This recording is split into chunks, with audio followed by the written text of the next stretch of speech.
Are we live? I think we're live. We're live. Holy goodness. It's our 21st episode and we're live. And there's already 45 people watching. Can you believe it? Wow. Like I said, there's a good thing the Cowboys aren't playing tonight. Why? Because those 45 people might be watching the Cowboys? America's team, duh. America's team. America's team. Oh my They're God. 2-1 now. They beat the Giants last night It might without their started. without their normal quarterback. Dak gets hurt about every other play, I think. Hey, who's got their volume on their phone watching this? Ryan. I didn't have my volume on. What? God. Get with the That's program. why I had to ask you. God, I don't want to hear you once, let alone twice in my ear, Jerry. Pabst Blue Ribbon. That'll make you poop your pants going home. Well, we actually thought about on the way I was gonna do like the Edward 40 hands, and when it was done, you had to finish it up. It's going to make me poop my pants just looking at you drink it. Well, I mean, crack out the Fritos and stuff. That will. I mean, I do appreciate the gesture. Look, I know Jerry, I screwed Jerry up. he brought me a bag of Fritos Scoops, Yeah. which are fantastic. You got the right chip. And then he got the bean dip. He thought was bean dip, but this is actually the cheddar cheese dip. The This cheddar is cheese. the jalapeno cheddar dip. And I have made this mistake myself. This is very disappointing when you're driving down the road after a race really late in the dark, trying to open a can of cheese dip And it goes, and eat it while you're driving. The bean dip is a little bit more manageable, but I've never had the actual cheddar dip. Maybe that'll be better than the bean dip. It might be. What do your passengers prefer? No comment. But he doesn't eat anything, I think. that he just Jim, keeps I think we've driving. been down that road together. Yes, we have. And I don't want to spoil my dinner. I was going to open it, but I thought, no, I'm not What are going you to. having for dinner? Jerry's been looking Spaghetti. for free food tonight. Spaghetti and meatballs. Ooh. It is like one of, like, if I could eat, like if I was on death row, And it was your last meal? spaghetti and meatballs would be very close to being my last meal if I had the choice. Do you make it or does your wife make it? Is there Virginia a special recipe? Is it? Yeah. It's no, I mean, it's not like she doesn't make the sauce homemade or anything like that. Prego. Prego? Prego, Ragu? I don't No, like I Prego. see. I like a Are you I gonna don't go? like What are Ragu. you gonna do? You Like came to Prego. town. You were asking what's for supper. We're going to. meatballs. We are going to I already- Olin Alley. I already ate. I don't care. You can sit The there. Texas toast you buy in the freezer. Oh thing. yeah. I got some in the Good freezer. stuff. That is good stuff. Yeah.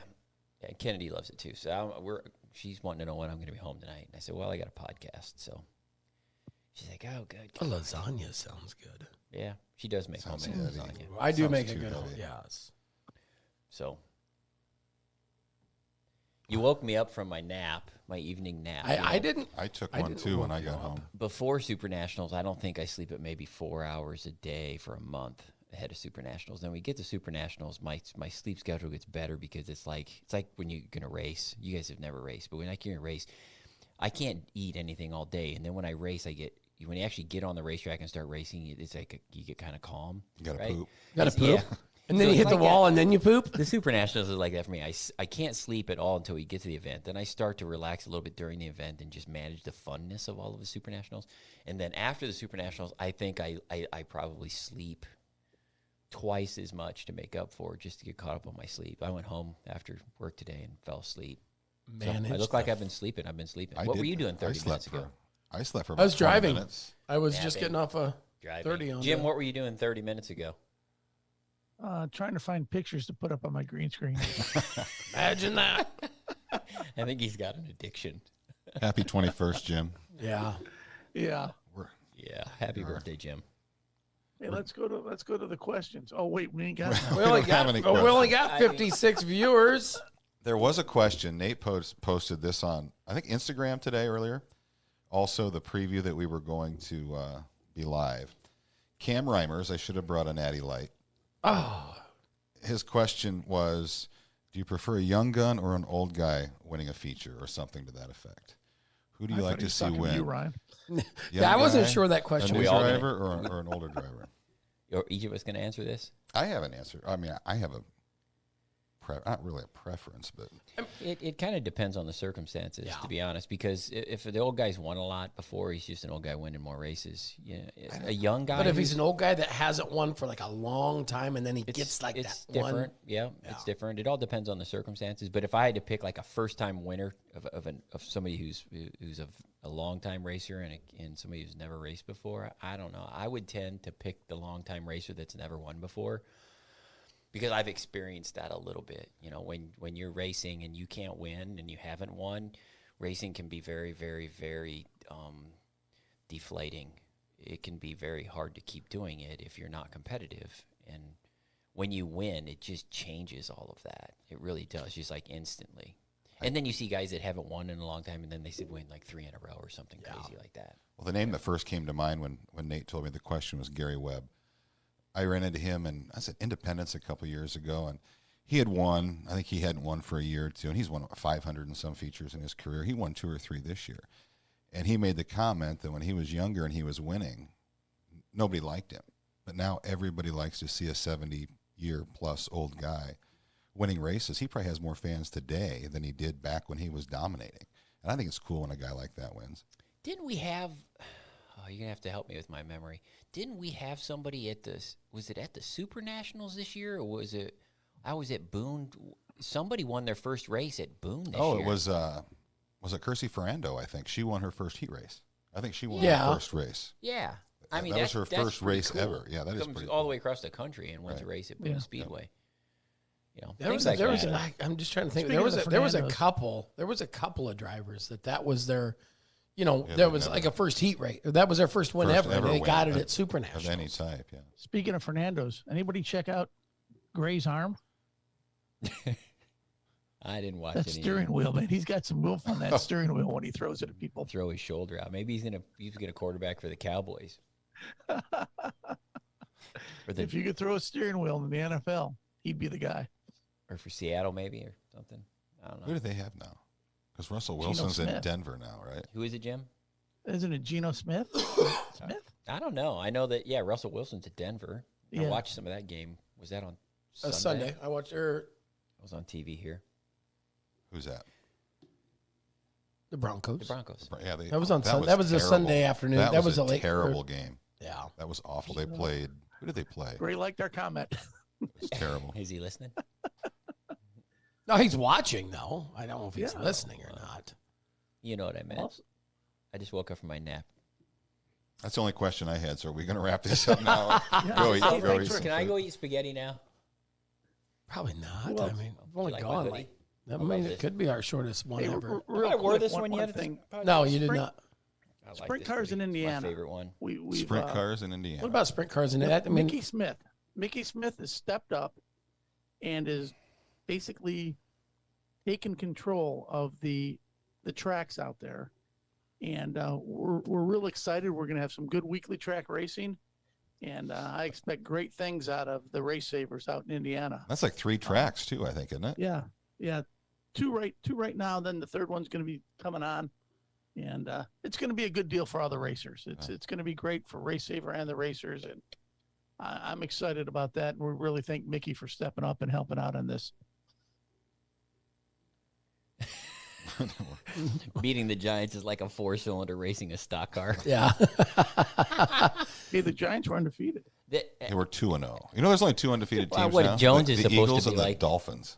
Wasn't Jones like if he's their quarterback now? Yeah. You know, he's gonna Daniel Jones. Daniel Jones. whatever his name He's is. about as ineffective as the Cowboys president, owner, GM. That's all right. Cowboys are still Jones. America's team. They suck. Now, what really still makes them America's team? They were Giants. self-anointed. They gave themselves that name. I mean, they don't give yourself self-knighted a name. themselves. So it sticks.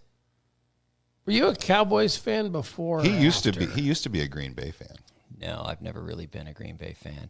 Here's the thing: when you live in Iowa, which has no professional sports, people always ask us, "Well, who's your team in the end? Whatever pro team, Whatever's close by normally." Yeah, and we're like what? We're 4 hours from Kansas City. We're 4.5 hours from St. Louis. Back when they had a team, 4 hours from Chicago. We're about 6 hours from Green Bay. We're about 4 hours from Minneapolis. Yeah. So we're like in the middle of a bunch of NFL teams. Right. So you got all in Kansas. Did I say Kansas City? Yeah. Mm-hmm. Yeah. Yeah, you got, everybody's around here. You don't see a lot of consistency. It's not, everybody's not like, if you go down to Kansas and you go into Missouri, I assume you're going to see a lot of Chief stuff. When I was driving to Texas like last weekend, we were on the I-35. Oh, it's Chiefs everywhere. We were on I-35 on the toll road, and we got off, and everybody at the toll road, but me and my wife had a Chiefs jersey on, and I'm like, what is going on? Well, it was a Thursday night. It was Thursday night game. Thursday night. Oh, yeah, they played. And so we put 2 and 2 together at that point, but anyhow. That's why we knew it was going to be pretty uneventful coming through. I used to be Kansas a Bears. City on the way I used to be a back Bears fan. I was a big Walter Payton fan when I was a kid. That's a true story. You had to be a Walter Payton fan, even if you weren't a Bears fan. Though. Yeah, he was just good. I was a big Walter Payton fan when the You know Bears what I were was a good. fan of? Mm-hmm. What? Harlan getting about 260 cars last week. Yeah, I mean, add that to the list of tracks that had, look at Jamestown. Look at the Stampede last weekend. 315, I think. 300 plus race cars at Jamestown. You have Arlington had almost 200 cars. That was in their Arlington. That was their championship night. Yeah, that was just a weekly race. Yeah, 141, 276. 141 pushed 300. I mean, you had Is some IMCA really, still a deal? Is it still a thing? you had some really big car counts. It's kind of like NFL teams. You get in the perimeter of where we're at, and you've got some monstrous car counts at some really really good events, annual events for most of those facilities too. So would you consider IMCA's America's team similar to the Cowboys? Well, we are the International Motor Contest Association. So we're the world's team. Yeah, I'd say more like North America. Does that make sense? No. Shannon, yes, to answer your question. Yes. Okay. We all do. You got to follow along here. Why do you look at me like that for, I'm just Jerry? going to friggin' drink. Surprised the rest of us aren't drinking. We can open that up and do shots. Princess Emily checked in. I don't even know who Shannon is. Do I know who Shannon is? I don't know, but I like Shannon now. I don't know who Shannon is either. Oh, he could be our smartest viewer yet. He could be. Got to be an award for that. But no, I mean, I just sticker. Some great car counts last week, and it's great to see once again North America's team, IMCA, and North America. I like that. Sounds like a shirt. A big star in the middle. The only problem is I don't know of any other teams in our league. Making racing great again. Are there any other teams in our league? No, there isn't really. So we're in a league of our own, I guess. Here's an interesting Tom question. Hanks and A lot of wannabes. Is there any way that all the announcers can be trained to help the visually impaired? That's a really Princess Emily. That's a really interesting question because I don't know. I mean, you guys use a lot of terms that, if we're just talking about racing, we aren't saying some of the things you guys say. You guys like go into like when you start announcing, you start saying things, and I'm like, like sparklers and snakes and all this other weird stuff that you say. Don't you ever? The weird comes out of his Yeah, mouth. sparklers I and just snakes. provide the facts. He provides the entertainment. I mean, some of those things create a visual picture. Right. It's when somebody hits a wall and there's sparklers. Sparks. Right side romance. Right side romance Right is when side you romance. get a guy with the right side. Left side lovin's when you come down on him. I mean, you guys do a really good job of coming up with descriptive ways to make the racing exciting and draw people's attention to what you're watching, because there's a lot of stuff going on the racetrack. But that's a really interesting question. Anyone else have to turn the volume down when Jerry talks? Yeah, all of us. All of us. I like to turn it off. We do that ahead of time. There was actually. We read lips here. We don't listen to Jerry. We read lips. Thanks. We just know he's saying something stupid and just go with it. Yeah, see, like there were sparklers and snakes on the TV behind. Did you bring any shirts with you? Someone wants a shirt. Well, The shirt. What kind of shirt? Oh, Terry, yes. No, I didn't. I don't have them. We brought the van over. Brought the candy van over. A J-Van Motorsports shirt. Anywhere to go to learn flagging. No. Anywhere to go to learn flagging? Don't go to me to learn how to flag. We know that. Yeah, or announce. White, checkered. What's the difference? Shit, who cares? 21, 19. Laps are laps. Flags are flags. It doesn't matter. Here's a good one. Make the duel in the desert great again. Yeah, that ship has sailed, Tyler. Sorry. Yeah. Sorry, I think I'm going to be in Reno that weekend. True story. I might go to Tahoe. Oh, yeah? My wife plans our trips, right? With the jet? No, yeah. Just taking the jet? IMCA, I see it's still not rattle candy yet. IMCA Spec 1. Yeah, it's still in the paint booth. Jim found his button, apparently. He's switching pictures up there. Boom, boom, boom. You're welcome. Back at you, Jim.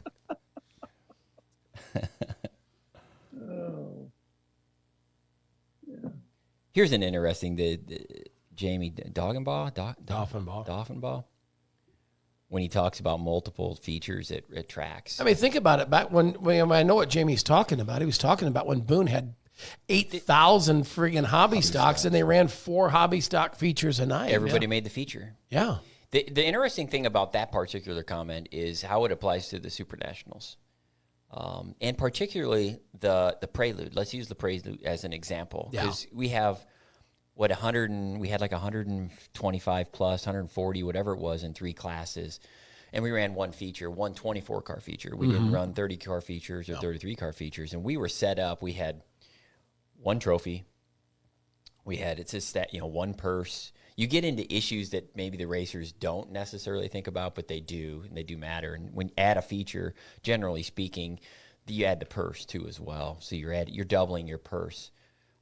So you could, and we talked about it a little bit this year at the Prelude, and we thought, why don't we just run 2 features? We run 2 mod features on Wednesday, 2 mod features on 2 stock car features on Wednesday, 2 sport mod features on one day. So we do that.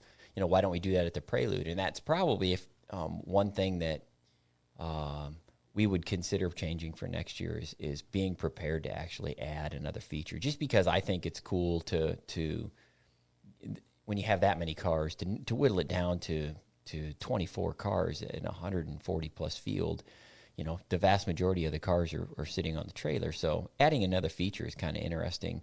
It adds another opportunity for somebody else to win, which is good. Maybe have a young guy win that race. Maybe have an old guy win that race. It adds the opportunity for guys who maybe have never raced at Boone Speedway a lot to get an opportunity on the racetrack. An extra 24 cars is, the percentages of people making the feature go up. And we got done at decent times this year the Prelude where we could afford to add another feature, I think. Yeah. But there really isn't a rule of thumb to answer Jamie's question. There really isn't a rule of thumb that any track uses. I think that was kind of like it was a Boone thing. They figured out if you had, it was Marshalltown was doing it. Yeah, Vinton also. And it's kind of when Lottie was running most of those places, and there was a formula. It had to be over 40 cars. Yeah, you had to basically have a full field. Whatever they were starting for the most part, what they were starting for the features, they wanted to have a full field. So you'd have a 24 and a 24. Yeah, you don't want to split a 30-car field into 2 15-car features. Most places won't do that. But when you had, back when you go back to those days when Boone was getting 80 hobby stocks, they were running 4 20-car features. And the features all paid the same. So it was 4 times the purse from a hobby stock standpoint. So everybody got more money, from that standpoint. I think the only racers drawback, benefit more from that. Only drawback to that is you don't get to see guys race against each other. Correct. That's the only, otherwise it splits them up. Yeah. It splits them up, and we obviously go through that Supernationals. But to me, if you had to make the decision to increase the purse, let's say for the Prelude, because I think the Prelude modified pays $1,500 to win. So people say, why don't you pay more? Well, okay, so let's pay more. But I would just as soon split the field, run 2 features, and have 2 feature purses pay versus having one 24-car 3,000 to win modified race. You get more racers get more money that way. It's not as exciting or sexy at times, I guess, so to speak, but more racers benefit. And I still think at the end of the day, the Supernationals, one of the reasons why it's so popular is the fact that people get a race a lot when they're there. We aren't a one and done. We do have those situations pop up if you get like last in one of the heats. But for the most part, everybody's getting a couple of shots on the racetrack every day.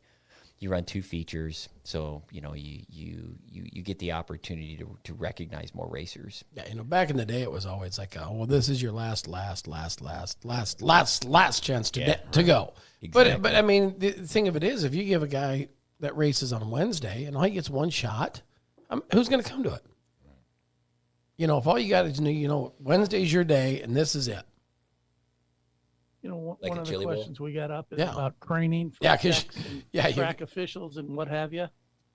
And, I think, once again, Dave Brin does a great job of trying to train the local tech inspectors when, he'll go out to, let's say, California early in the year and have a event at a track where we can get multiple tech guys there, have a car there, go over stuff like that. I think a lot of his training sessions are hands-on, which is really the best way to get the gist of The what picture he's trying doesn't to go explain. well. That with picture what you're doesn't trying- quite How go are we well. supposed to take you serious when you got Stone Cold back there flipping everybody off. It's got John Moxley. It's not Stone John Cold. Moxley with Well, the double we bird can't in the tell back. because I your can't tell their middle fingers apart. Your so- Moxley head's in the way. Okay, we'll go with this one. I again, I agree with Jim. Dave does an excellent job. We do actually have what we would consider to be like tech seminars. We try to combo them with some of the racers, trade shows, and auctions that are going on. I know Dave did one last year in Columbus. We also, when Dave goes up for the Dakota Tour, for example, we want the local tech guys to come out and be there for the tour races. And Dave not just inspects himself, but he also has the local guys inspect, and he tells them this is what to look for. And so it's like a training as Hands-on training. it really is. He'll give them something. This is what I want you to look at in this class. And we do a little bit of that at Supernationals, not as much as Supernationals, but we do some of that at Supernationals. We have some of the tech guys that come and just want to observe. So they come and we put a shirt on them and they help, and they don't make any of the final decisions, but they're learning the process, and Dave tries to invite, our most reliable tech guys, the people who have been around and at the Supernationals, they know the hours, they know the pay, which is like not very much. Some to none. I think a lot of people are under the misconception too that we hire everybody at the track level, that we hire flagmen, that we hire corner we workers, don't. Yes. and we Or do not do or that. that every track should have the same rules. You need to tell IMCA needs to have that should be this way all across the country. Well, I think we've talked about that before. Each region or each racetrack's different. You may go to Colorado and they don't run it the same way they do in Iowa. I mean, they run the here's the IMCA rule book this way, but as far as a one and done or jumping the start or go ahead, drink it. I dare Where's your you. mouth been? Nowhere. I mean, You're both going to have the poops. jeez, I really thought you was gonna drink. I thought you was gonna Jerry, do you have a? I thought you was gonna drink from my can. No. What's that? Do you have a sponsorship from Pabst? No, I don't. Garrett's just being an idiot. He rode along for the ride. But, there's a couple other questions. It's like, why are there no women flaggers? There are a lot of female flag people around the country. Just because, I mean, and female promoters. yeah, and I think everybody just gets so narrow-minded. It's like, well, this happens here, so it should happen there. And this doesn't happen here. Everything's different. I mean, it can be 4 hours away. I think one of the most common questions that I get when people call to complain or have a question is they automatically think something is an IMCA rule when it isn't. No. That is not an IMCA rule. I mean, No, there's a lot, we focus on the rules themselves for the divisions. That's hard enough. The procedural stuff is even a little tough for us to get racetracks to follow some of our, how they line up cars on the racetrack. or the fault rule, the spin rule. Yeah, when you get into the officiating of the events, we don't do much of that. We don't really have a lot of policies here that we publicly say this is how you have to handle this. The stuff we do at the Supernationals, a lot of that is Boone Speedway weekly procedures. Mm-hmm. That's their procedures. We use them because they're effective on running our events efficiently. Yeah. Do I agree necessarily with all of them? No. I mean, I wouldn't. We've when we were running, we Hawkeye Dirt Tour races. If a guy spins somebody out, generally speaking, on the racetrack, if a guy spins out somebody, if they both. I'm trying to think how we did it. If they took him out and the guy couldn't continue, for example, and he went to the pits, then we black flagged the car that spun him out, and they both go to the pits. But if they spins the guy out and the guy's, okay, we throw a caution, and the guy goes to the back, we don't give him his spot back. We never had any of our procedures, but they both go to the back. You put the guy who got spun out to the back, and you put the guy that spun him out to the back. You don't kick him off the racetrack. Where Boone does a lot of black flags off the racetrack, and I don't necessarily like that, but I also understand why they do it, because it's more efficient. Yeah.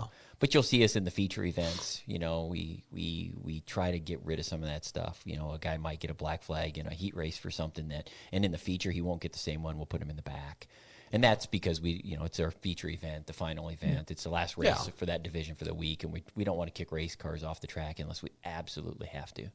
Another question we got is about pre-tech at the Supernationals. We used to do it a little bit different, but my personal opinion is it's almost a matter of time now.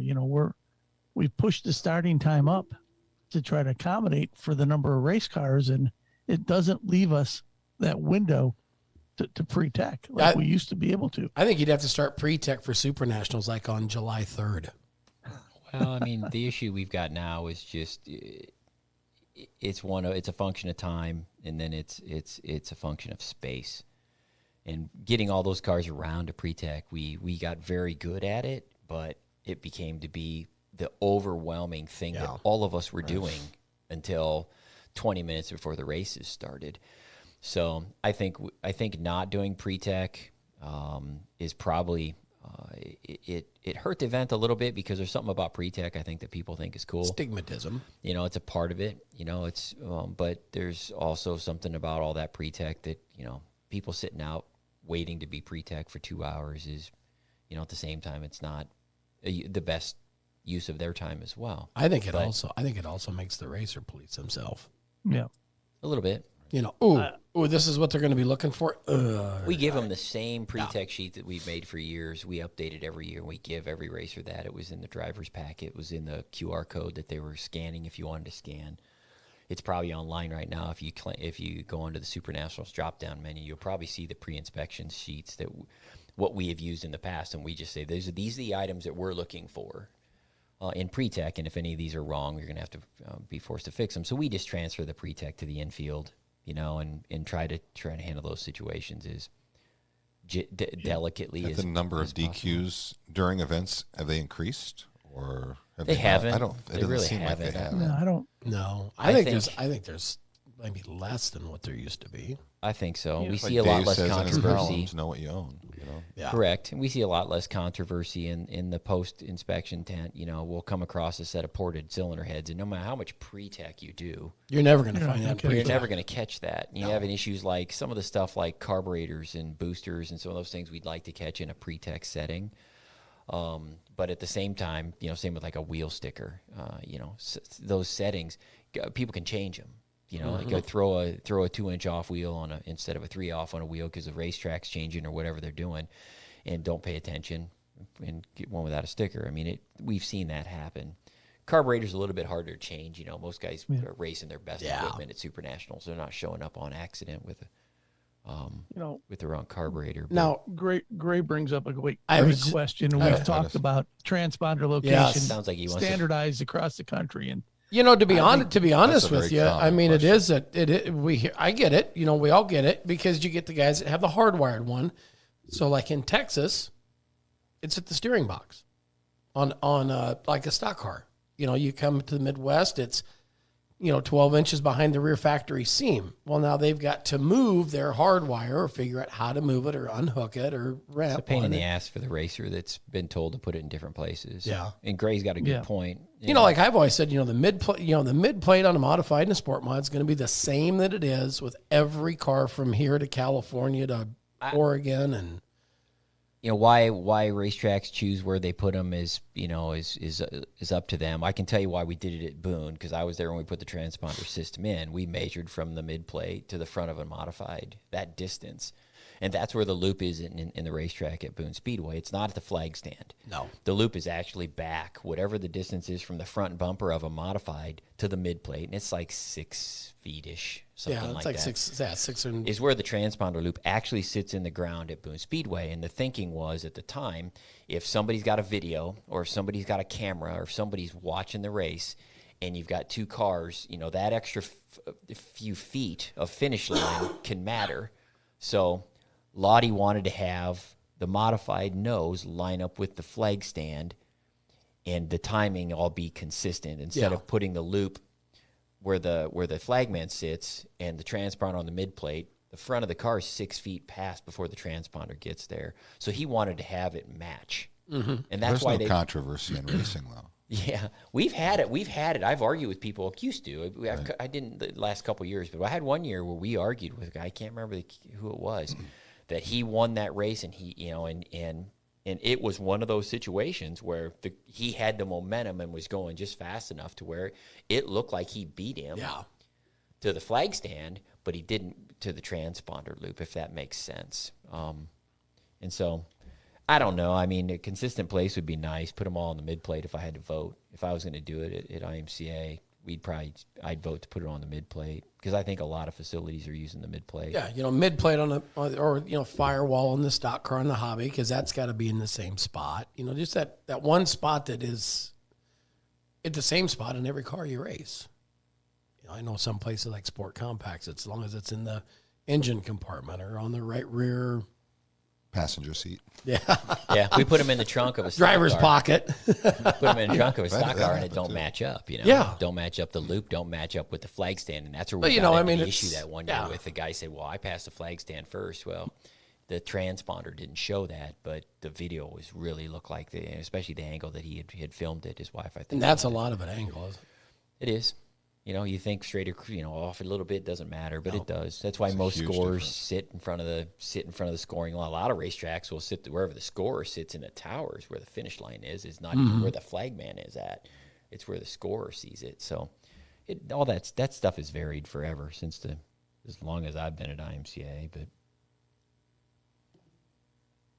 We had questions already, Jim? I guess we're out of Yeah. questions. I mean, the 82 viewers have asked all the questions they wanted to know. do you like my hoodie? I like this hoodie. I do. I like what? Oh, yeah, at Abilene. Oh my god! They added a loop? They added Rob a loop. and Libby are getting into the. No, they actually bought them last spring. Well, tell Libby welcome to 2023 or two. too. It says it right there on your shirt. shirt. Ding dong. Yeah. I got the old I'm trying to school think one. the next time I'm going to be in Abilene, I might go for the Southern Challenge. I know Dave is going down for the Southern Challenge in a couple of weeks. I only I'll go go in to the Abilene spring. for the icebreaker because that's when the snakes aren't out. Yeah. Yeah. Yeah, When it's cold, the snakes don't come out. Yeah. we I had hate snakes. rattlesnakes in Arkansas where we stayed at. Me, did me and last Rob week? had that Yeah. conversation today. If you had to have a snake in your house or a giant deadly killing tarantula, which one would you pick? Oh, New house. I'd Well, move. I would have the snake because the snake would kill the tarantula. See, my Eat 'em wife up. says that she'd rather deal with snakes than spiders because we have spiders in Iowa. We don't have a lot of snakes. You don't have rattlesnakes. We got I mean, gardener No, snakes. gardener They're like snake. little. Did They're you like say gardener old- Yeah, snake? but they have like garden snakes, gardener they snakes. have like rattlesnakes like is this big. And Oh yeah, this old boy that was watching They're the place we huge. stayed at in Arkansas he goes, "Oh yeah, be careful. We saw us a rattler here yesterday. It's probably 6 foot big and about yay big that. around." I'm like, way. I'm just gonna go. I'm gone. I'm done. I'm out of there. Yep. I step on the spider. I don't care how big it is. Yeah. I just step on it. Correct. Tyler Smith said snakes, No, spiders. spiders. Great. Yep, spiders you can step on. Gray wants to know when we're going to get rid of the tire grooving. I think that's one of those rules we kind of stumbled into and it worked. Does he not like it? I don't think You know, people like the work of it. But The way I've had it described to me is people say, I hate the time it takes to prep my tires. There's a lot of tire maintenance in racing these days, in IMCA racing these days. And our rules have somewhat accommodated that or pushed that on them. And so from that standpoint, You don't have to do it. let me explain. I think there's a lot of people that don't like the time, but I did have a racer tell me, I would rather spend time prepping my tire than spend money buying a new one. Mm-hmm. And I think I can prep my tire and spend my time, my free time, more efficiently and save more money that way versus buying a new tire all the time because they can't do it. And I think there's a lot of racers that have said that to me. I don't get a lot of complaints about the grooving and the side bing. We don't get a lot of complaints about it here. If we were getting a lot of complaints about it, Gray, our phone would be ringing a lot. It's just not. So I don't know if we'll take that rule back. Peyton Taylor said He's nobody. Yeah, Peyton Taylor says he doesn't There's no like plan to at this point in yeah, time. Let me he put it doesn't that like way. grooving tires, but I watched him groove about 6 of them last weekend. And he won some race in Batesville. If you enjoy grooving, you're a psychopath. I never said I was doing it. I wish they'd use the baby powder like they used to. why? I don't know. It was a visual thing. He was like, "Whoa, Just, what's he doing?" what was the purpose of that? Is it help the blade? It actually cut it better. Help the blade go through the rubber. Mm-hmm. Yeah, but I think the groovers have gotten a lot better to where you don't need to do that anymore. Yeah, Jerry. I mean they still look the same, but I think they cut different.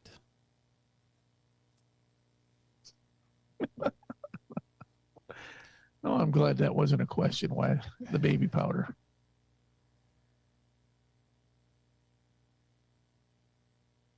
Will sport mods ever get to use a quick change? That's a good question, Mike. Mm-hmm. If you want my opinion, the answer to that's no. And here's why. Generally speaking, the sport mod rear suspension rules are built around a pavement race car. When we designed that back in 2004 and 5 when Tom Herbert was here, we mirrored a pavement car. We had no coilovers, pan hard bar behind the rear end, tried to keep everything simple, no pull bar, springs on the housing, that kind of stuff, 2-link. We tried to keep it real basic. I suppose they do make them. I've looked a little bit myself, but what we would want to avoid when it comes, especially with sport mods, when it comes to quick changes, is changing the rear suspension rules. When you start putting aftermarket transmissions in sport mods, and you start putting quick changes in sport mods, and you start putting J-bars in sport mods, and coilovers in sport mods, and pull bars in sport mods, you have a modified at that point. I was going to say, why don't you just move up? For us, it's like, where's the line? And the drivetrain is really the only thing that separates a sport mod and a modified. So we've always said, okay, we're going to stick to our guns on keeping these issues where they are, and people say the same things to us. You take the pull bars off modifieds. You want to take money out of modified racing, take a pull bar off, make them run us out of pull bar. And my response to that is we have that class, really close to that class already. So why would we want to then turn around and start making mods into sport mods and sport mods into modifieds? Yeah. I don't know if those are bad decisions, but I don't know if they're necessarily good decisions. But you still have to have a way to deviate the class. Exactly. I mean, if you don't do that, like you said, now you've got two classes of IMCA modified. One you can run a pull bar with, one you can't, but you can still run all this other stuff. What's the purpose of having that class then? The Exactly. iRacing question, I think, is yes, would be the answer to that. I don't see any reason why we wouldn't let iRacing do a Boone or Marshalltown. Well, it's not that you won't let them, but it is spendy to have iRacing come in and do your racetrack. Yeah, I've looked Who at pays for that? Yeah, how's that work? I messaged him at one time. I didn't really get an answer back, or I just kind of forgot about it. But I have reached out to iRacing, because during the pandemic time, I was doing a lot of that stuff, and I said, hey, what does it take? And they're like, money. Yeah, we had some people ask us back in the pandemic, is IMCA going to sanction, computer racing? And when I answered it, I don't know. I think maybe people might have taken my answer wrong. I mean, there's nothing against iRacing. There's nothing against people who want to do that with their time. You can spend a lot of money on those screens and a decent setup's $5,000. Yeah, I mean, some people got some pretty cool stuff, but it's like you almost have a real race car for that. But it's neither here nor there. It doesn't matter to me which way they're doing. But we, as a sanction, I don't know how we would ever govern computer racing. To me, it just seems like it's difficult. Yeah, it seems like a really. To answer Charlie Armstrong's question about sanctioned tracks in Arkansas. Yeah, I saw that one. Let's stick on We're iRacing. going to probably Tracy Clay will be the one that will make all those decisions, I've decided. She's our state of Arkansas director. Queen of the state of Arkansas. Queen of IMCA in Arkansas. Correct. Did she come to Supernationals? She was gonna, but she didn't. I didn't think I saw her there. She couldn't right make at it. the last minute. But anyway, back to the iRacing deal. I think it would be cool to have Boone Speedway on iRacing. Marshalltown as well. Some of those facilities. But I don't iRace. I don't do any of it, so I don't even know what tracks are on there. I don't even know what it all entails. I remember. iRacing tries to add some tracks to it. I know they've added 2 or 3 new ones this year. Yeah. But it's a process. They map the facility and the bank of the track, and they do all kinds of crazy stuff. It's crazy. How they come in and lay. It's to the 10th of a millimeter of how everything is. And if you look at them, it's like the stands look. They come right down to where the billboard says exactly what's hanging there when they visual scan the place. It's crazy. A couple other questions about shocks and sport mods. Looks like, is that, if I read that right, looking for a spec shock in the sport mods? Oh, Brian Brasheen. He's probably just looking for a PVR. or a mini late model. Or a mini late model. Yeah. Spec shocks. He's a muffler pro. I mean, to a certain extent, the idea has merit,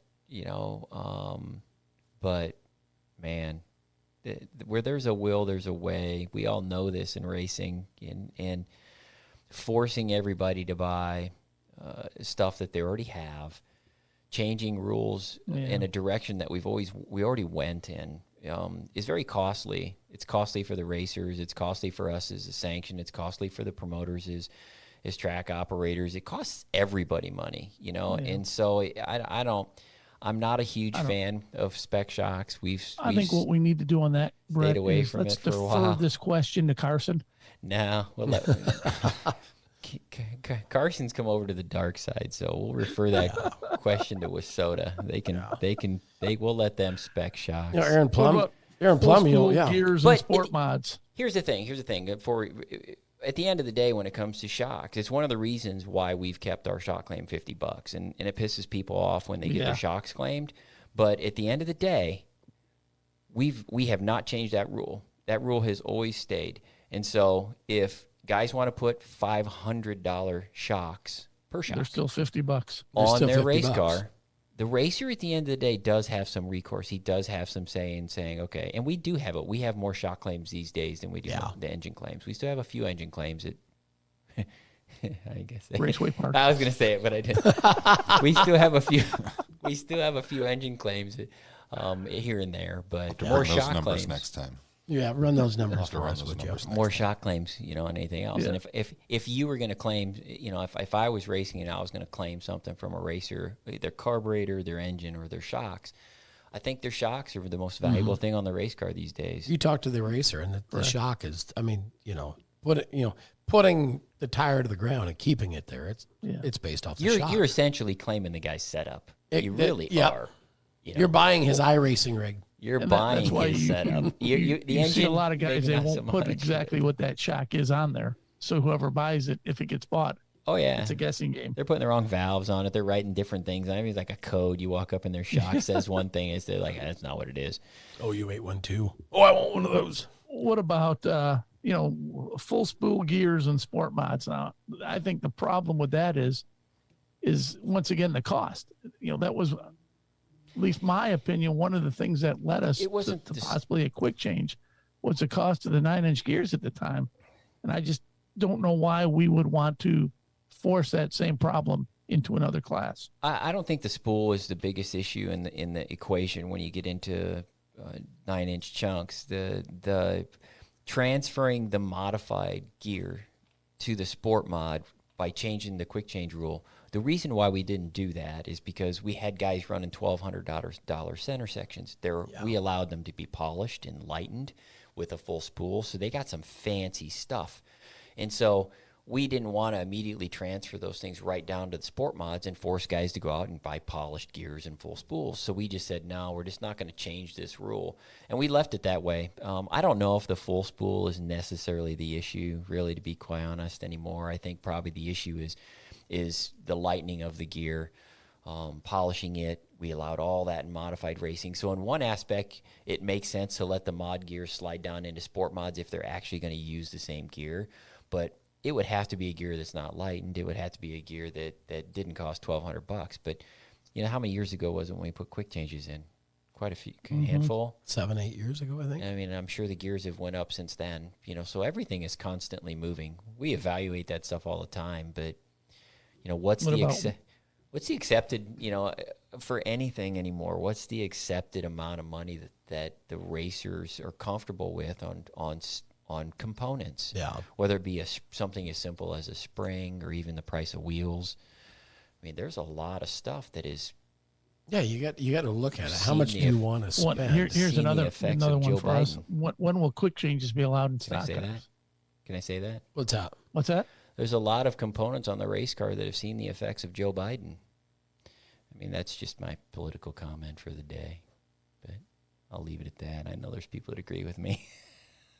Probably gonna get pulled off the Facebook Live. Oh, now. jeez. Way Hey, to I go. got kicked. Oh no, we didn't play any music. Oh wait, hey, are you out of jail? Are you out of jail I got kicked off Facebook again? Yeah. What'd you say this time, couple dummy? days ago. Well, my future son-in-law made a comment about my daughter and about their Yeah, and you baby. said I'll take care And of I you said, if you do. don't take care of her and that queen and princess, I'm going to break your knees. And they banned me from Facebook for 24 hours. And then they do the little deal where it's like, can you dispute this? And you dispute it. And I'm like, yeah, I'm disputing Because this. of This is just COVID-19. ridiculous. Because of COVID-19, we can't change this. I'm like, what year was that?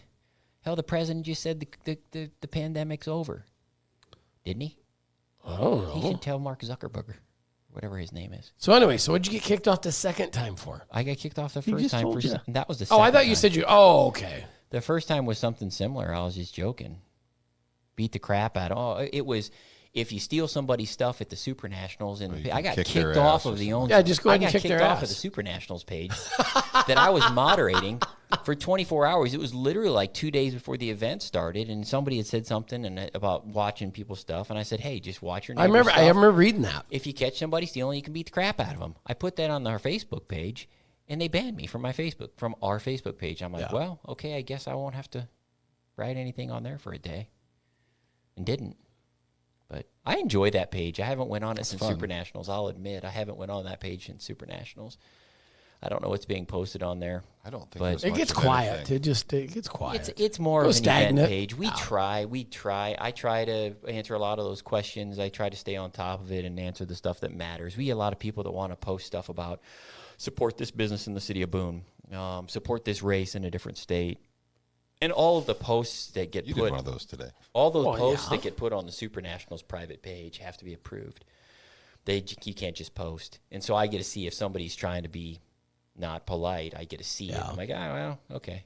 Glad we caught that one. But some of them are legitimate ones. But we just don't want the page to turn into something that it's not. I think people want to go on there to know what the format is. They want to know what's going on. They want to know if we got a rain plan. Event-specific questions. They want to know the stuff that matters for the people that really are there, and that's what we try to use that page for. And I just think I enjoy it. I really do. I enjoy the conversations that I have with people that reach out to me after the comments I make, and I think there's a lot of people, really, really, really, really good people in racing. That's what motivates. One of the other questions are new sanctioned tracks. Well, we just finished this season, midnight Sunday.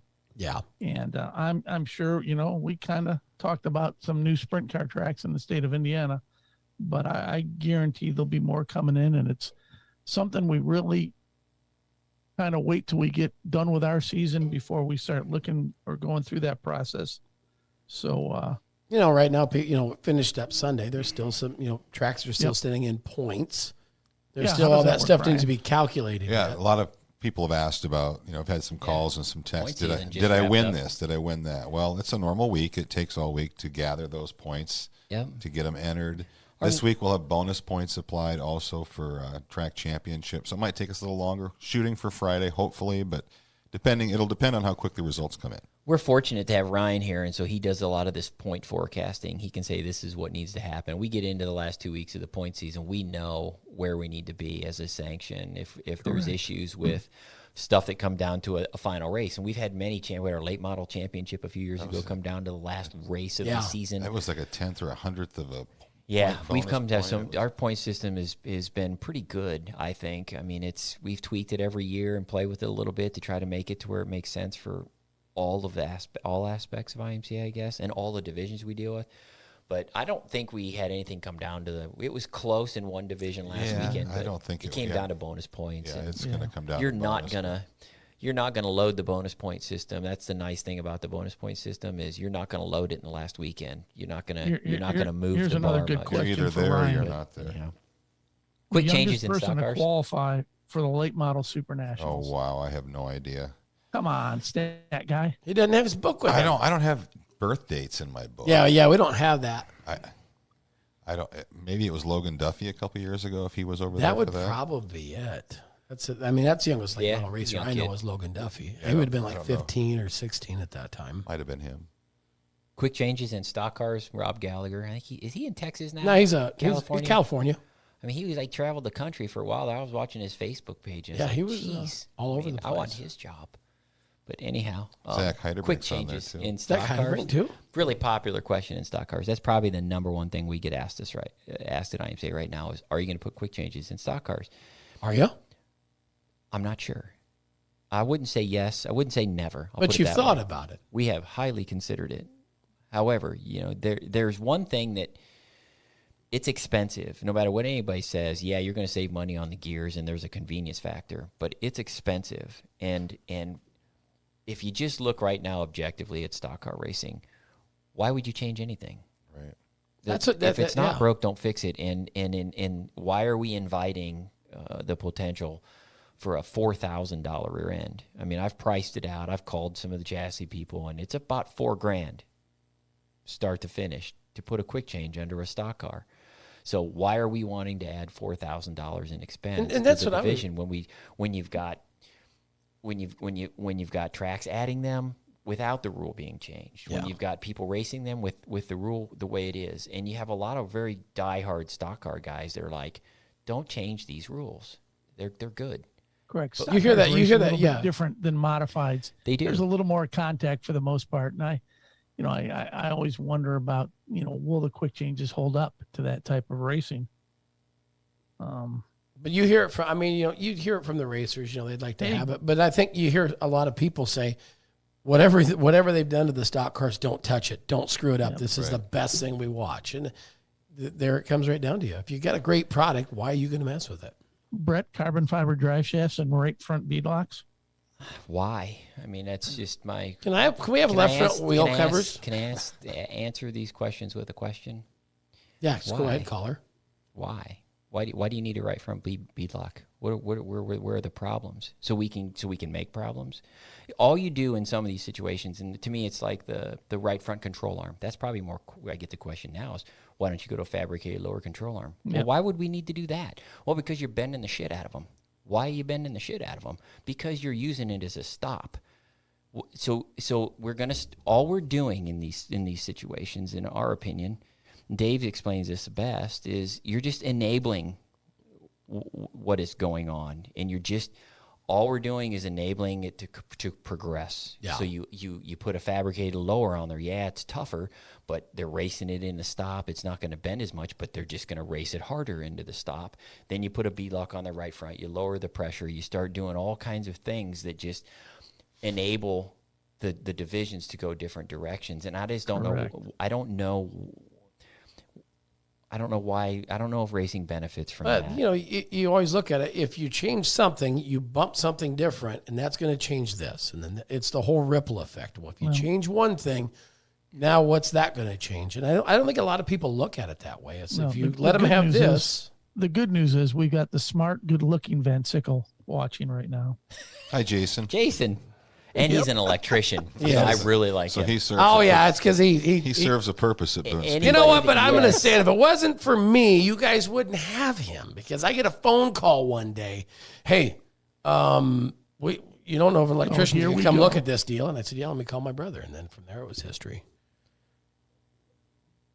I like you both. Wisconsin needs more IMCA tracks. David, one of the things when we get into situations like that is, we don't want to add more tracks and hurt some of the existing ones. So there's only so many tracks we can have on a Saturday night in a geographical area. And, I would say to a fault, IMCA is pretty loyal to our tracks. And it's not controlled growth. Sometimes you can cut the pie too thin. Control growth. I had that conversation in Arkansas last weekend, and they said, "Well, why?" And I'm like, "There's a lot of reasons behind why because if you get one track that's getting 30 cars in one division, and then you got another track that's a half hour or 45 minutes down the street, and they're getting, 0 cars or 2 or 3 cars, two tracks with 15. Yeah, I mean, it's when do you draw that line of, when Those do are you... hard decisions to make. There is no... Because you'd love to sanction every racetrack in the country, but there is the no product, product can become ill. Diluted. There's no mileage factor. People say, "Oh, well, don't you have a mileage factor as to how far the racetracks have to be from each other?" And that was always that wives' tale. To me, it's just we have to make the decisions that are in the best interest of everybody involved, and sometimes that's not sanctioning facilities, and we're okay with that. We can't sanction them all. And I don't. And if when we add a bunch of facilities, it puts a burden on our staff. There's only one Jim. There's only one me. There's only one Ryan. There's only one Dave. We have to start hiring people, and we've got a good staff here the way it is. I don't know if growth is necessarily in the best interest of IMCA, to be quite honest, when it comes to certain facilities in certain areas, because it's very expensive for us to service those facilities. They want us to come there. They want us to be there. So it's when we all live over here, and you're going to sanction everything over there, you have to find somebody over there that wants to help us with the sanction. And like I said, it's you get a track that does all the heavy lifting. A great example is Red River Valley Speedway up in Fargo. They bring on the stock cars a few years ago. They went the year with the 6, 8, trying to build it up. Now they got it built up. We don't need to. I don't know what the correct term to use there is. To whore it out and take away what they've worked so hard, and they did the same thing with the Race Saver Sprints up there. Went through the year with 4, 6 of them, 6, 4, whatever, and now they're up to 12 or 14. Why do we need to split that car count and penalize them for putting in the hard work? Yep. Kurt Bonner says every rule change costs money. I agree, Kurt. Yeah, they do. And people like to throw around that IMCA likes changing rules and IMCA likes spec and stuff and IMCA likes doing all this other kind of crap. But the reality is we're very, very aware of what our decisions have. That's why at times we get blamed for being slow or stupid. Why are you so behind the times? Behind the times. It's like, well, be careful what you wish for, because when we start making rule changes, you can't take them back. Yeah. So we try to not make them unless we almost have to. Dave Brandy's boat anchors. Dave Brandy's exactly. He says what a lot of stock car racers that have been racing stock cars say: leave the 9-inch alone. Don't mess with the stock car rules. And I don't have a lot of stock car racers that I identify with that have raced stock cars for years with us, beating our phones up saying you've got to put a quick change in these things. And carbon fiber drive shafts. I don't know. I mean, we always get into this. It's safer. We could classify everything as cheaper in the long run, safer. There's all these things that people want to classify rule changes under. But at the end of the day, it does cost the racer money out of his pocket, especially initially. So for us, there has to be a really good reason. And carbon fiber drive shafts is probably a pretty good example. We've relied on the drive shaft loop in every one of our divisions since we started writing rules in the 80s. Yeah. We've always had drive shaft loop rules. And I don't know why you'd have to go to a carbon fiber drive shaft for safety when you're not having a lot of people getting hurt with drive shafts. If we had a drive shaft problem, that would be one thing. But we don't. It's a lighter drive shaft. It it's has lighter, less rotational weight, which is going to make me 2 1,000ths of a second faster. It's safer in the long run. And another its question costs, it's more durable, or we hear all these things, but we could chase that stuff over and over and over again and end up with sport mods turning into super late models if we aren't careful. Somebody's asking about a traveling safety guy. It's called Dave we Brand. really rely a lot on the insurance companies to that's kind of in their wheelhouse. As far as safety at tracks, fences and stuff like that. I think we can probably stick to the tech questions with the cars and let the insurance companies handle the safety questions. Yeah, we as a sanction, in order to sanction a facility, the number one thing that we have, and I don't know if racers know this or not, the number one thing you have to meet in order to sanction IMCA is the insurance policies. You have to have insurance on the facility. The racetrack has to have a minimum amount of general liability insurance, and the racetrack has to have insurance on the racers. They have to. It is a requirement. And we have dropped sanctions over racetracks not having participant insurance. That is insurance on the racer. Yeah. Our insurance works in conjunction with their insurance. So we require it, and then we add to it. So if you're at a sanctioned facility and it's legit and it's sanctioned, and they're not just saying IMCA-like rules or IMCA-type rules or IM with a little copyright C and an A or a star or all these other weird things that people seem to put in there to pretend that they're us. No gimmicks. No gimmicks, no hassles. The sanction provides those protections, and I do think that at the end of the day that most of the racers that are racing IMCA that appreciate a sanctions effort understand these things.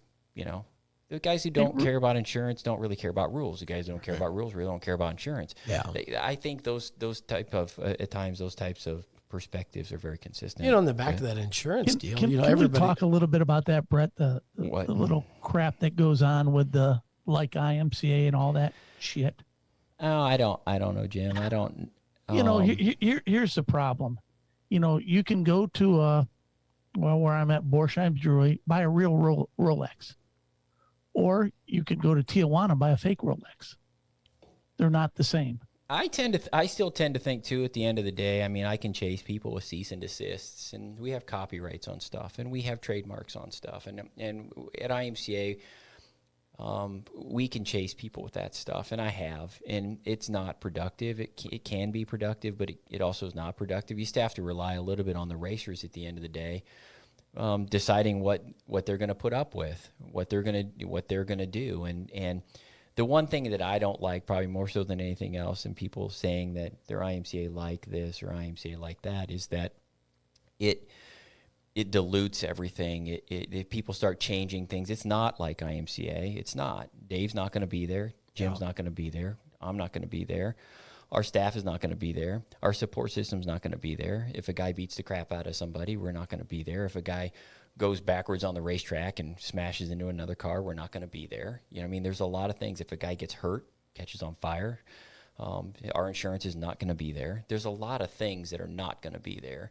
And yeah, the rules are important to the racers at the end of the day and matter, but I still think that there's a lot of other things outside of rules that racers attend sanctioned events for. And if you don't know if you're going to a sanctioned event, call. I mean, if you see that an event is IMCA sanctioned that you don't think is ever. If you don't see our logo on it, it is not sanctioned. Right. And if it is there at a track that you don't ever recall having a sanctioned race being at, call us. We'll let you know. Yeah. I mean, I'll tell you right away if it's sanctioned or not. Greg Burgess is watching. Oh, hi, There's Greg. a name from the past. Yeah, I know. Holy cow! Is he down like in North Carolina? I'm not sure where he's at nowadays. I believe so. Yeah, I think he is. It's going to start raining over there pretty quick. It's going to start raining there because that hurricane's like going to go like across Florida and rain. I don't know how many Carolina. You know that Greg's in the trees and horticulture and that type of stuff. I've seen him save a lot of trees one night. Yep. Opie Tiernan. You know what Opie's famous for at Boone, don't you? Steak sandwiches. Oh, yeah. I did know that. The Opie. I did know that. Josh Capalla, the World Tour wants to know. He's already missed out on the quick change. Yeah, he's missed out on the quick Goulash. change. Sorry. Captain Goulash is on. Yeah, Captain Goulash. Yes, I'm hungry for goulash. My mom made the best goulash. Oh, I know. It ranks right up there with spaghetti, which I'm going to go home and eat as soon as this podcast is over. We're home. I'm hungry, and I might eat with Guy you. asked if we're gonna sanction Fairmont Raceway. Well, I think Fairmont made that decision for us all. So. But I'll tell you what, never say never, and I think we could do Fairmont a lot of good. Obviously. And once again, never say never, and you never know what's going to happen with nights and what have you. But I think they could certainly use an IMCA sanction up there because what they had didn't work. Josh Capella wants a quick change in stock cars, and Dave Brandy's don't.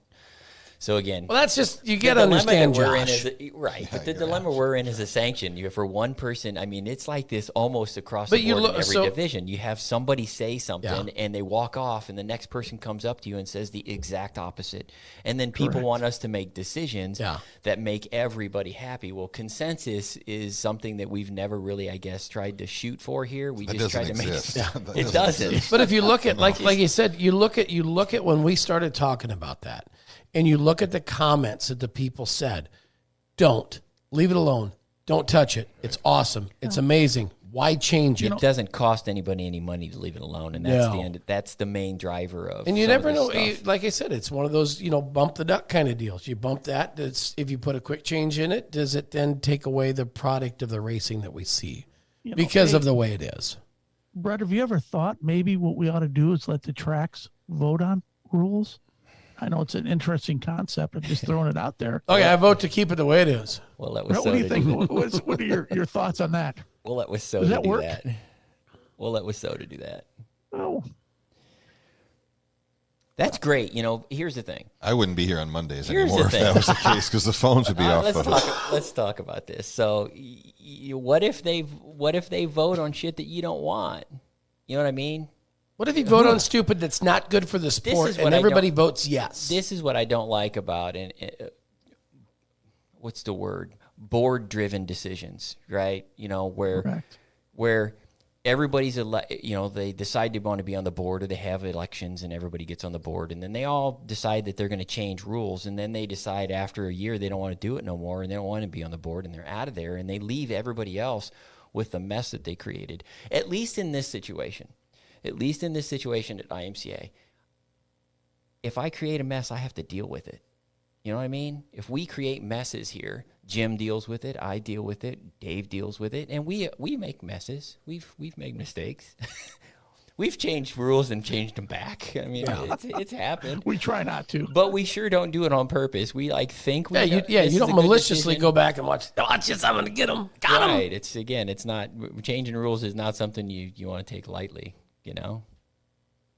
But, once again, it gets back to IMCA and you, Brett, put all the money in it costs to write rules. And it's not cheap. And, between salaries and the experimental work that you fund to write rules, but then the next track down the road goes, well, just copy them. That's why I can steal their rules. And that's what it is. It's nothing but stealing. Imitation is the sincerest form of flattery. Yeah, it pisses me off. Maybe we need to put some stock car repellent on some of those people. Yeah. We're giving some boons for I it. like this. This was in the infield. I don't know where this came from. That was from Ian that got waxed by about the last 3 years. He's run the infield camera. Stock he cars missed the come. lights This- from McIntyre, and then he got this- bumped by Murdy. Damon Murdy. Speaking of stock cars and something fun, this was in the contingency trailer in the infield at Supernationals, and I walk in, I'm like, what in the world is that? And then I'm like, oh, that is just so funny, especially formulated for infield camera operators. So Yeah, 'cause it's here. we Let's see just that. we just sprayed it on all the photographers and hope to God that a stock car Shake didn't well hit 'em. before, shake well before use. Nate's like, hey, my guys in the camera out in the infield, they want to have some barriers out there. I'm like, nope, we'll just get them a can of this. Yeah, That's right. Tell them to be on a swivel and is run cheap- fast. This is cheaper than barriers. Plus, this looks better than barriers. If you ask, people ask, how come there's no barriers out in the infield at Supernationals? Lottie don't want barriers. What's that clean look? In his infield. He thinks they look like shit. I mean, that's exactly what he'll tell you. I don't want that crap out cluttering my infield. And I'm like, well, geez, there's like 100 people standing out there. They're kind of cluttering it up too, but Yeah, anyhow. They can move out of the way. The barriers can't. yeah. The You barrier know what has can't the move. prettiest infield? What racetrack has the I'm going to say this because I've been there. The prettiest infield in all of dirt track racing that I've ever seen. Where? Jim, you know what I'm going to say? No, I don't. Dodge City, Kansas. Oh, Well, yeah, duh, of course. And we've been talking about Dodge City, in you get that in the done today? office. Not yet. We've been talking about Dodge City in the office, and I've been there, and it was like a golf course in the infield. You could literally like take your clubs and put a green in one Oh corner. yeah, and no, they. hit it through Except the for infield. the asphalt They track. had sprinklers out there and all kinds of In stuff. the infield they did? Yes. Yeah. It's I mean- a beautiful facility. But anyhow, You know what Dodge City could use? What? Good promoter. I knew you were going. Know of any? Did they lose one? Yeah. Oh, yeah. Nate's got us on the time limit. Hour 10. Has anybody watched? I'm just blowing. We got 111 people viewing right now. Is that a lot? That's Somebody says we need this for the Flagmen, too. that'd be hobby stock repellent. Hobby stock repellent. People say, why don't you get those Flagmen up in the air and get them off the racetrack? I'd rather be able to get out. I mean, in this, I had a lot of people last year. Than fall down. Jump out I flagged a lot. You can't jump. I mean, if you are in the air, you have to jump to get away from it. There's no two ways about it. At least on the ground, you can see it coming and you know your way out, and you can get backed out of that spot and you're safe. In the air, you're going for a ride. And there's lots of times at Boone, there's two flagmen down there. There's a buddy system, how they flag. They got people, they watch each other's back when they're watching the track in different angles. So, I mean, the likelihood of somebody getting seriously hurt has been obviously pretty low up until this point. We like that to continue, but Boone is kind of unique in the fact that the flagmen are standing almost right down on the edge of the racetrack or on the edge of the racetrack. I don't know if there's a lot of other racetracks that are like that. Marshalltown's like Marshalltown, Algona, Brett. See who else? There's a lot on. There's quite a few on the ground, and to be honest, flagging. You get hit by a lot of stuff, but I feel safer on the ground because, like I said, you can get away. I bet you've been hit by a lot of stuff. Square in the head, I assume, right? So has this been productive doing this live stuff? I don't know. We'd have to ask the general public. Did I talk too much? I always seem like I talk. Yeah, but too you much. had the answers that people want to Well, hear. this is going into rules. There's a lot of tech stuff here, and you're the guy to talk to. I'd rather have Dave answer some of this stuff, but we'd have been here for 3 days. Our podcast would be for 24 hours if Dave was answering these questions. I saw Dave. He's on his way home from Batesville. I figured he's on his way home from Supernationals. Is he going to make it? No, he was at Batesville. He was there. In time for Thanksgiving dinner, he'll make it home. then it'll take him a couple days to get to the banquet. So again, you like my hoodie? I think I've said this a couple times. Oh, and by the way, nice. I like this one. This SN22. I stole this look off somebody. So we do steal ideas from people as well. I'm not going to say it's not stealing. It's borrowing. It's a very creative. It's cool. I'm not going to tell you that. It's cool. I like it. I'm going to wear this one. But we've got some more. I like the old logo with the. Let's give one away. Whoa. Okay, so how we do it? How we do one of those away? I don't know. Let's just give one of these away. Let's come up with the first person that can answer a question. Oh, okay. So. But we can't say what the question is because then they're gonna think about it quick. So then how the hell do we do it? So who's gonna ask? What's the question gonna be? How about each of us come up with a question? We give 4 of these away. Why not? Wouldn't that be fun? Shit, there's 105 people listening to us talk about nothing but rules. Okay, so question number 1 from you is. Question number 1 from me. That will win you a hoodie for the correct answer. That will win you a hoodie. First person that answers it correctly will be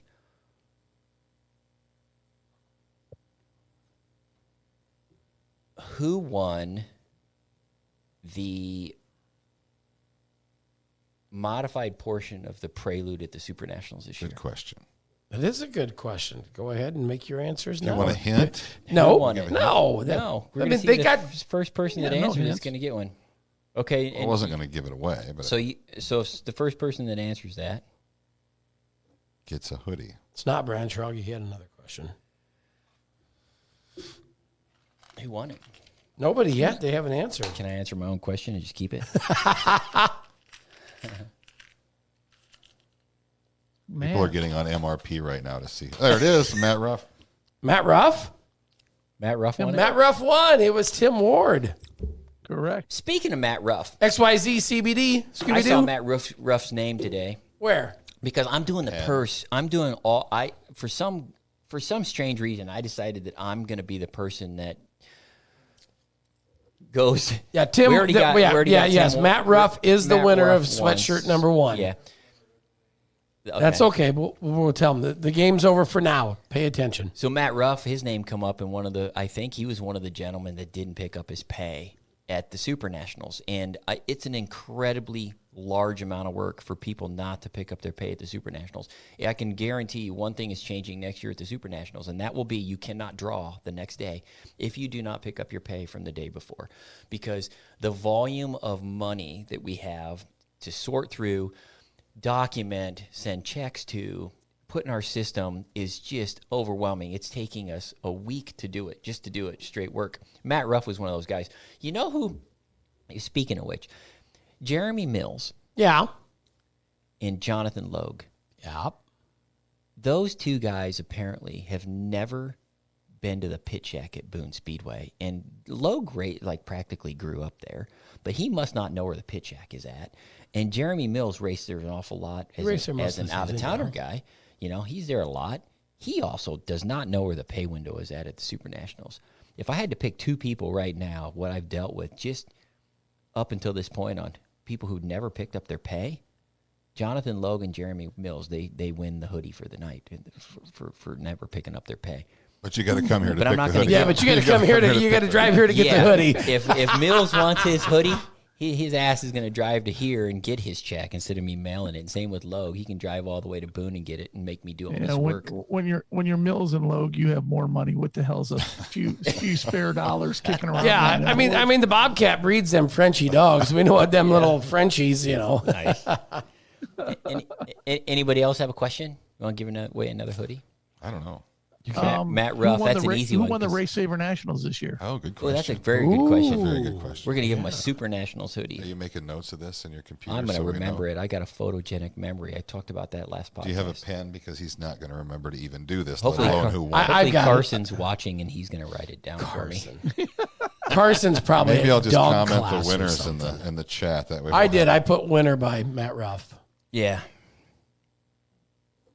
You know, the funny thing is I couldn't even remember who that was. What? You're just not couldn't. going to win a sweatshirt. Apparently Josh Capalla thought it was I can Tim tell you Ward, this, but it wasn't Tom- that. Tim Ward picks Or up his pay. Tim, he does? Damn straight he does. He has his name in there once in that list. Who's that? Hey, Tim Ward. Tim Ward. Oh, Rick raised a good kid. Something. Yeah, go get your So money. do we have a Sprint Nationals champion yet? Nope, Saber not Nationals? yet. Nope, not I got a yet. couple guesses. Bingo. Matt Richards, Matt he's the winner. Richards. Here, I'll tag that so we know. Matt Richards and Matt Ruff. The Mats are on top of this today. Next question cannot be answered by a Matt. I think we're about done, aren't we? I got spaghetti to eat. It's going to make me tired, too. I'm going to take a nap. I can Where talk we all at? night. We got some some big races coming. I mean, yeah, well, Nate's got to get home. Nate's got to get home. He's got to go make more kids. No, he's got to go. He's got to go do it. He's checking That on was us. the best line. Yeah. We know what Nate does at night. Nah, but Holy schmoly, you lucky sucker. Nate, how do you do it, Nate? Man. Give us your secret. Oh, some racing this weekend. We got Plenty of big ones. Yep, Still racing. it's racing Still all racing. over the place. US 36, John Buller. Yeah, gonna be down there, aren't you? I'll be down there. Take off Thursday morning for down there. Be on IMCA TV. Hayes, Kansas. Yep, Hayes. What else is going on? KSB. Yep, KSB. Southern Oklahoma Speedway, home of the John Webbs. Page. Yep. Yeah. I've been to the Jordan Page Memorial. I've not. I have. I went to that like 2 years ago, I think. That's broadcast too, isn't it? All of those are. Oh, yeah. Everything's on IMCA TV. If the There race it is is. worth Southern watching, Challenge it's on coming up. IMCA TV. There's a schedule right there. Oh, there it is. You know, what about Rachel Stockart race Dakota coming Speedway? up. Stockart race Dakota coming up. Speedway has their big end of the year. special. Oktoberfest right there. There's a lot of stuff going on. Still a lot of racing. Yeah, that's like Get you out talk there about and it. support them. Last hurrah. Exactly. You know, if you got a race car and you In Arizona, they're starting their season. You know, places like Cocopah and Southern Arizona Raceway. Their season starts now, and then they take a break when we're in the middle of it, and they come back and finish up in the end of the year. So nobody can say there's no opportunities to race for big money. No, $2,000 for race savers and you get paid a qualifying feature at Missouri. That's right. Race on Friday, get paid a little bit, get paid the big money on Saturday. yeah. It's going to be a Well- good weekend. Weather looks great all over the country. Matt Ruff. Matt Ruff, Ruff. And Matt Richards. and Matt Richards. And Matt Richards. Gonna I get made some- notes, so we'll make sure. We'll they have to get their shirts. we've probably got their shirt size.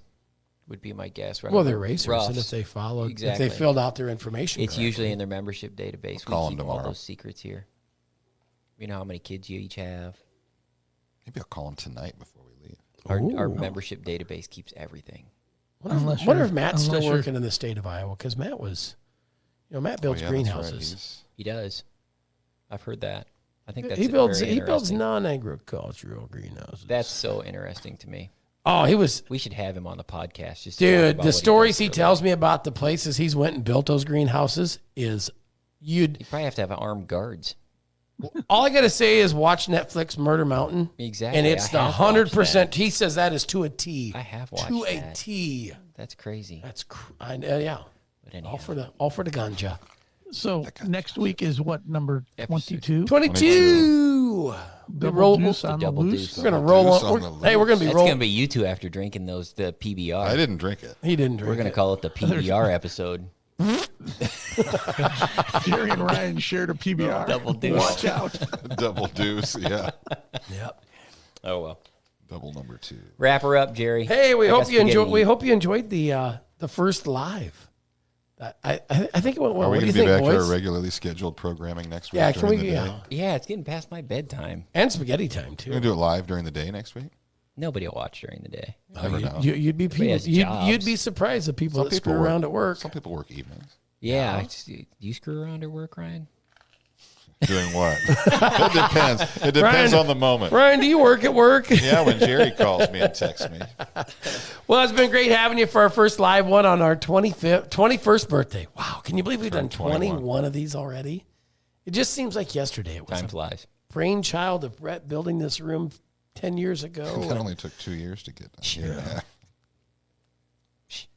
Now he's Talk definitely. about people COVID-19. screwing around at work. Yeah, duh. I'm going to go back there in the break room. Next thing you know, it turns into the podcast room. So Yeah, this used to be a break room. it was. I don't work very hard anymore when I'm breaks. in it. So. Yeah, there's no breaks. I took the breaks away. Did you? That's why we. That'll be the next. That'll be the next rule change, kids. Watch for episode 22. Hey, if you can't get out to some great IMCA sanctioned racing close to you, remember you can always watch it on IMCA TV. So thanks for being here for 21. We'll see you. We'll see you next week, the week after, or whenever we can all get back together for this fun. And I promise I'll bring the jalapeno bean dip instead of the cheddar cheese. Perfect. So thanks for being tuned in. Enjoy your night. Enjoy your day, and check out some great IMCA racing.